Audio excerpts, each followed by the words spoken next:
Hi guys, I'm going to be making a YouTube video. I have my dog. Anyway, I'm going to be making a YouTube video about the behind the wheel test because my friends asked me what was on it and I always have trouble remembering.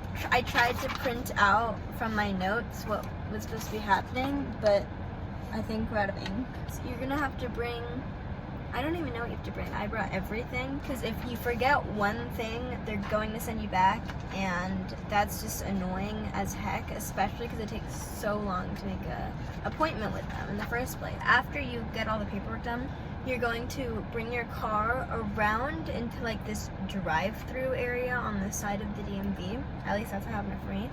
And the examiner will come out eventually. Mine was during coronavirus. I had to wear a mask the whole time, which you guys probably will have to too. And then I drove. I recommend putting your phone on airplane mode before you start. I don't really know the actual procedure you need, but I think it's just easier to do it that way. They're gonna ask you some questions as they're going around your car examining it. They're gonna say, hey, can you honk the horn? I don't like doing that.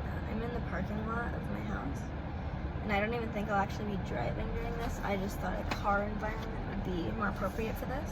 Where is the hazard lights?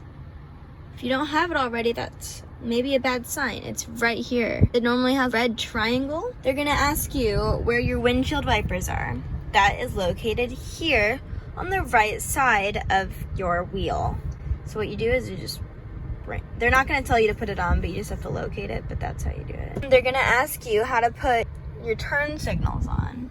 Got to get a good angle.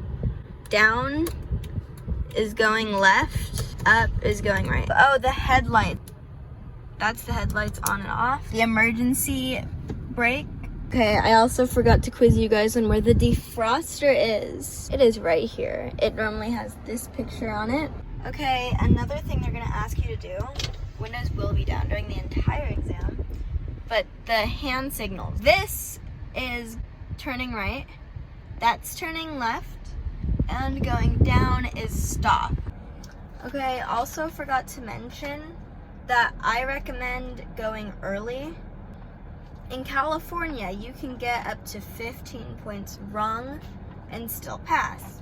When they say, okay, you may proceed out to the exit of the DMV.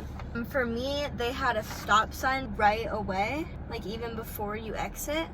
Don't forget that, and you have to look on your blind spot. When you're doing lane changes, do your signal, then you gotta look over your shoulder, and then you may proceed. Don't turn off the signals early because you can get marked down for that. Make sure you're completely into the lane before you do your turn signal.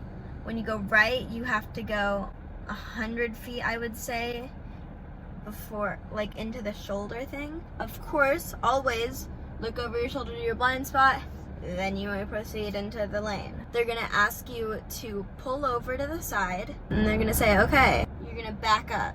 So when you back up, you have to put one hand on the wheel. I recommend the top part of the wheel. You're gonna put your other hand behind the passenger side's shoulder. Oh my god, the lighting. Okay, that's better. You're going to slowly back up. You're supposed to try to stay, I think, at most 2 feet away from the curb.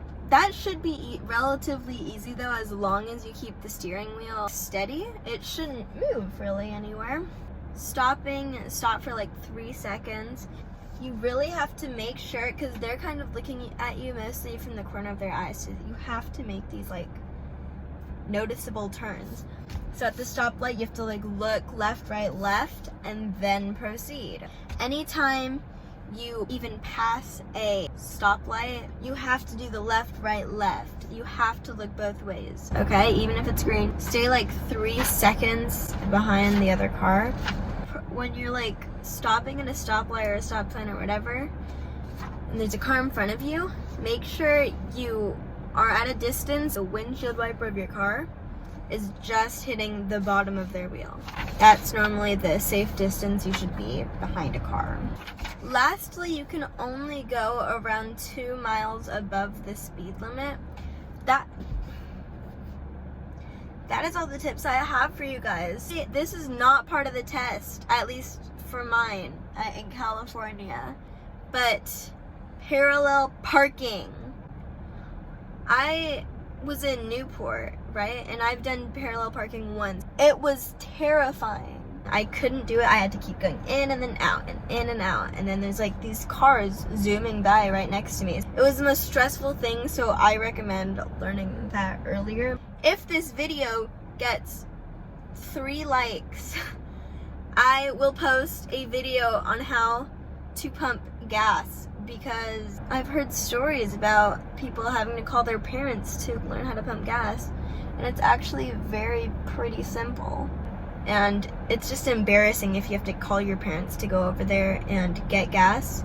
Okay, so yeah, give this video a like. What else did they say? Oh, subscribe. I meant to like 12 subscribers. Yeah, hope you enjoyed this video, guys. Bye, Mabel. Oh, baby. Okay, see ya on the flip side. Bye.